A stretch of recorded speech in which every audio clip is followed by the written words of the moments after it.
ప్రస్తుతం మనతో పాటు సీనియర్ జర్నలిస్ట్ భరద్వాజ్ గారు ఉన్నారు. ఆయనతో మాట్లాడదాం. నమస్తే సార్. నమస్తే సార్, విశ్వక్సేన్ మూవీ గామి ఎలా ఉంది సార్? అంటే విశ్వక్సేన్ తను నటుడిగా ప్రూవ్ చేసుకునే ప్రయత్నం చేస్తున్నాడు తప్ప ఏదో ఒక మాస్ హీరోగానో లేకపోతే మరొక పద్ధతిలోనో వెళ్ళే ప్రయత్నం ఆయన చేయట్లేదు. అంటే ఆయనకు చాలా స్పష్టంగా విషయం అర్థమైపోయింది. అదేంటంటే ఈ రేస్ అంటే సినిమా అనేది 3 విభాగాలుగా మారిపోబోతోంది. ఒకటి లోకల్ మార్కెట్ సినిమా, రెండోది జాతీయ మార్కెట్, మూడోది అంతర్జాతీయ మార్కెట్ సినిమాగా చీలిపోయింది. కాబట్టి ఎక్కడైనా అవకాశం రావచ్చు అనే ఒక స్పష్టత వచ్చింది అతనికి. ఆ స్పష్టతతో నటుడిగా తనని తాను ప్రూవ్ చేసుకునే ప్రయత్నాల్లో ఉన్నాడు. ఆ ప్రయత్నంలో భాగంగానే ఈ స్క్రిప్ట్ ఓకే చేశాడు ఆయన. విద్యాధర్ కాగిత అనేటువంటి ఒక డైరెక్టర్ చెప్పిన ఈ స్క్రిప్టు నిజానికి అంటే ఇది స్క్రీన్ ప్లే మ్యాజిక్ ఆధారంగా నడిచేటువంటి సినిమా. దీనిలో అలాగే సైంటిఫిక్ వ్యవహారము ఉంది, దాంతోపాటు ఆధ్యాత్మికతని, సైంటిఫిక్ నేచర్ అంటే శాస్త్రీయం అని వాడతారు. సైంటిఫిక్ అనగానే తెలుగులో శాస్త్రీయం అంటారు. కానీ సైంటిఫిక్ వేరు, శాస్త్రీయం వేరు. పదాలుగా చూసుకుంటే శాస్త్రీయం అంటే ఏంటి? శాస్త్రి గారు చెప్పింది శాస్త్రం, శాస్త్రబద్ధంగా ఉన్నది శాస్త్రీయం. అట్లా సైంటిఫిక్ అనేది వేరు. సైంటిఫిక్కి శాస్త్రి గారికి శాస్త్రానికి సంబంధం లేదు. శాస్త్రము అనే దాన్ని సైంటిఫిక్ అనే పద్ధతిలో తీసుకుంటే వీళ్ళు ఈ సైంటిఫిక్ టెంపర్మెంట్ కూడా సినిమాలోకి పట్టుకొచ్చి అలా శాస్త్రీయతని ఆధ్యాత్మికతని మిక్స్ చేసి ఒక టానిక్ తయారు చేశాడు ఆయన. దీనిలో కొంత ప్రోగ్రెసివ్ థాట్స్ కూడా ప్రవేశపెట్టాడు ఆ డైరెక్టర్ గారు. ప్రోగ్రెసివ్ థాట్స్ ప్రవేశపెడుతూ అందులో భాగంగానే కొంత ఈ దేశంలో ఇప్పటికీ నడుస్తున్నటువంటి కొన్ని మూఢనమ్మకాల మీద విమర్శ కూడా చేశాడు. ఇలా అన్నీ కలిపి ఒక కంగాళీ వంటకాన్ని అయితే తయారు చేశాడు. కానీ అతను చెప్పినటువంటి కథలో ఉన్నటువంటి స్క్రీన్ ప్లే మ్యాజిక్ నచ్చి విశ్వక్సేన్ ఈ సినిమాకు ఓటేశాడు, ఆ క్యారెక్టర్ చేశాడు. అతని డెడికేషన్కి మెచ్చుకోవాలి. నిజానికి దీనిలో రకరకాల అంశాలు. ఒక విచిత్రమైన అంశం ఏంటంటే మనిషి మెదడుని కంట్రోల్లోకి తీసుకోవాలి, తీసుకొని డ్రైవ్ చేయాలి, ప్రపంచాన్ని గెలవాలి అనేటువంటి ఒక ప్రోగ్రాంలో భాగంగా నడుస్తున్నటువంటి ఒక ల్యాబ్ కూడా ఉంది సినిమాలో. అదొక కోణం. అంటే ఈ సైంటిఫిక్ టెంపర్మెంట్ ఉంది ఈ సినిమాలో అనటానికి ఆ ల్యాబ్ ఒక కారణం. అలాగే చాలా పిల్లల్లో రకరకాల డిజార్డర్స్ ఉంటాయి. అంటే వాళ్ళు మగగా బిహేవ్ చేస్తూ ఉంటారు కానీ వాళ్ళు ఆడపిల్లలు అయి ఉంటారు. అది తెలుసుకోవటానికి కొంత టైం పడుతుంది. తెలుసుకున్న తర్వాత వాళ్ళతో ఎలా బిహేవ్ చేయాలి అనే విషయంలో గందరగోళం ఉంటుంది సొసైటీలో. ఇలాంటి విషయాలు కూడా చదివాడు ఈ సినిమాలో. ఇలా అనేక విషయాలని తీసుకొచ్చి ఒకే దీనిలో పెట్టి, పైగా ఒకే క్యారెక్టర్లో పెట్టి దాన్ని 3 టైం లైన్స్లో నడిపిస్తూ, ఈ 3 టైం లైన్స్ చూపిస్తూ ఆడియన్స్ని కన్ఫ్యూజ్ చేస్తూ తనతో పాటు ట్రావెల్ చేయించటం అనేది ప్రధానంగా లక్ష్యంగా పెట్టుకున్నాడు డైరెక్టర్. పెట్టుకుని దానికి గామి అని టైటిల్ పెట్టాడు. గామి అంటే జనరల్గా మనకి పురోగామి అనేటువంటి పదం తెలుసు అందరికీ. దాని ప్రకారం చూస్తే ముందుకు అదే జర్నీ అంతే.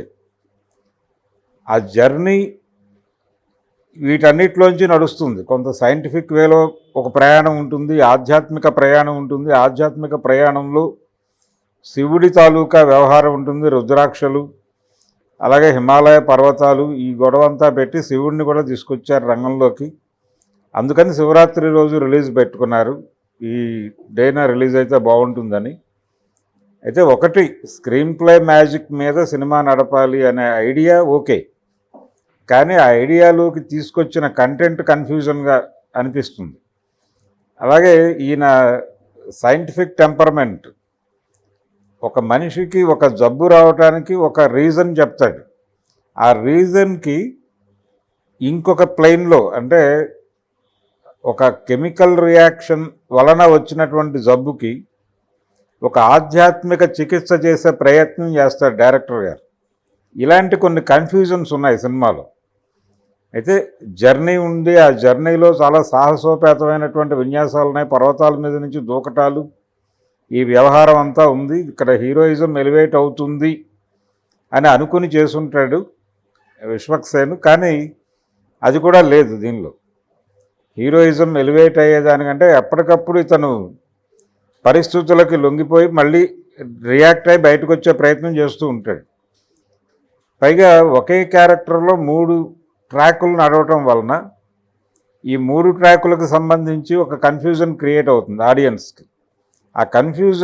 ఆ కన్ఫ్యూజన్ని ఎంజాయ్ చేస్తారు ప్రేక్షకులు. చివరిలో ఒక్కసారి మీరు చూస్తున్నది ఒకటి కథే అనే విషయం తెలిసిపోతే చాలా అద్భుతంగా చెప్పాడు డైరెక్టర్ అనేటువంటి ఒక ఫీలింగ్కి గురవుతాడు ప్రేక్షకుడు అని అనుకున్నాడు ఆయన డైరెక్టర్. కానీ ల్యాగ్ ఎక్కువైపోయింది సినిమాలో, విపరీతమైన ల్యాగ్ ఉంది. అంత గందరగోళపరచాల్సిన అవసరం లేదు. క్లియర్గా అంటే తను అంటే ఈ స్క్రీన్ ప్లే మ్యాజిక్కి తగ్గ కథ కాదు, దీనికోసం చాలా ఖర్చు పెట్టారు, క్రౌడ్ ఫండింగ్ చేశారు, చాలామంది ఇన్వెస్టర్లు దీనిలో డబ్బులు పెట్టారు, చాలా కష్టపడి చేసినటువంటి సినిమా. కానీ కథ విషయంలో స్క్రీన్ ప్లే మ్యాజిక్ అనుకోవడం ఓకే, కానీ దానిలోకి పట్టుకొచ్చే ఎలిమెంట్స్ మీద ఇంకొంచెం కసరత్తు చేసి ఉండాల్సింది. ఒక హాలీవుడ్ సినిమా లెవెల్లో తీయాలని అనుకున్నారు, అయితే ఆ మేరకు టెక్నికల్గా బాగా తీశారు. టెక్నికల్గా సినిమా బాగానే ఉంది, కానీ కంటెంట్ పరంగా బయటకు వచ్చిన తర్వాత ఆలోచిస్తే చాలా గందరగోళాలు ఉన్నాయి దానిలో. అందుకని ఇలాంటి సైంటిఫిక్ ఫిక్షన్ పేరుతో తీసేటువంటి సినిమాలు, దీన్ని అంటే సైన్స్ని ఆధ్యాత్మికతని మిక్స్ చేసి నడపడం అనేది కూడా పాత ఫార్ములానే. మనకి తులసి దళం నవలలో యండమూరి వీరేంద్రనాథ్ గారు చేసింది అదే. అంతకుముందు బాణామతి రోజుల్లో విశ్వనాథ్ సత్యనారాయణ గారు పెద్దగా సైన్స్ జోలికి వెళ్ళలేదు, కానీ ఆ తర్వాత ఎగ్జార్సిస్టు వీటి ప్రభావంతో వచ్చిన నవలలు తులసి దళం వీటిలో ఆ ధోరణి కనిపిస్తుంది. రామ్ గోపాల్ వర్మ గారు తీసిన సినిమాల్లో కూడా ఆ ధోరణి కనిపిస్తుంది. ఆయన మూఢనమ్మకాలని సైన్స్ని ప్యారలల్గా నడుపుతూ ఏ స్టాండు తీసుకోడు డైరెక్టర్, చివరిలో వదిలిపెట్టేస్తాడు ప్రేక్షకులకి.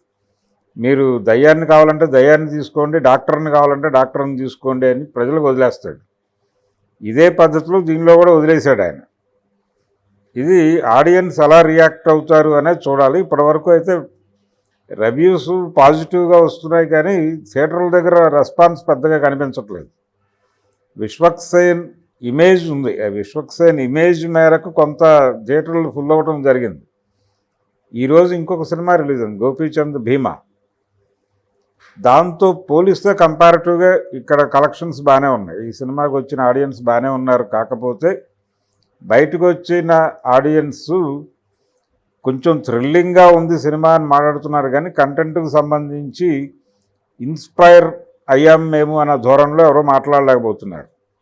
అందుకని ఏ మేరకు నడుస్తుంది ఈ సినిమా అనేది అయితే అనుమానాస్పదమే.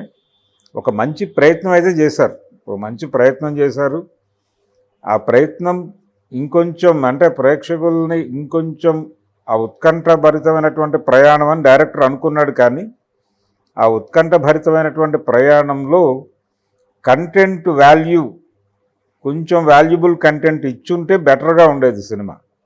చాందినీ చౌదరి వీళ్ళందరూ చాలా బాగా పెర్ఫామ్ చేశారు సినిమాలో. ఏ మేరకు కమర్షియల్స్ హిట్ ఇస్తుంది విశ్వక్సేన్కి, ఆయన ఏది కోరి ఆ సినిమా చేశాడు. సాధారణంగా ఈ తరహా క్యారెక్టర్లు ఏ హీరోలు ఒప్పుకునే పరిస్థితి కాదు ఇప్పుడు, కానీ తను అంగీకరించాడు, చేశాడు, మెప్పించాడు. అంటే నటుడిగా అతను సక్సెస్. ఈ సినిమాలో గామీ సినిమా నటుడిగా అతనికి మార్కులు పడతాయి, కానీ అతని అకౌంట్లో ఒక హిట్టు పడాలి. ఆ హిట్టు ఈ సినిమా దఖలు పరుస్తుందా లేదా అనేది అయితే చూడాలి.